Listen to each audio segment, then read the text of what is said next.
他们俩不走，太厉害了！我这一个人，我死了，我这一个人。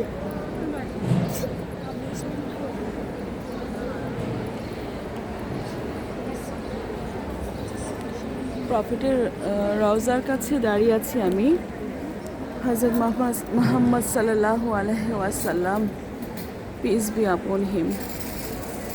প্রফেটের রওজার খুবই কাছে যে সবুজ ডোম, যেটা সবুজ গম্বুজ, এটা হচ্ছে রিয়াদুল জান্নাহ। প্রফেটের আমাদের নবীজি হযরত মুহাম্মদ সাল্লাল্লাহু আলাইহি সাল্লামের বাড়ি, ওনার কবর, ওনার এই যে ঠিক সবুজ গম্বুজের নিচে উনি শায়িত আছেন।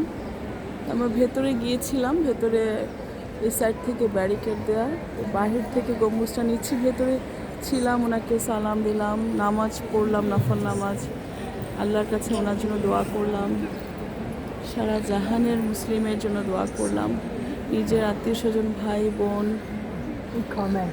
যারা আছে সবার জন্য দোয়া করলাম, যেন যারা আসতে পারে নাই ওদের নাম ধরে ওদের বললাম যেন আসতে পারে একবার হলো। আল্লাহর রাসূল, আল্লাহর ঘর, আল্লাহর রাসূল, আল্লাহর বান্দা এবং আল্লাহর রাসূল হযরত মুহাম্মদ সাল্লাল্লাহু আলাইহি সাল্লাম, যে দুনিয়ার বুকে যে জান্নাত, রিয়াদুল জান্নাহ, এই জায়গায় যেন আসতে পারেন ওনারা।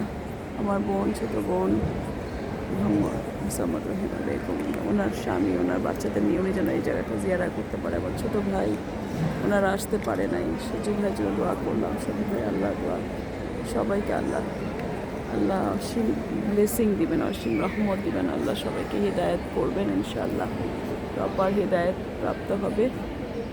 সেই যে দোয়া করলাম সমস্ত বাংলাদেশের মানুষ যারা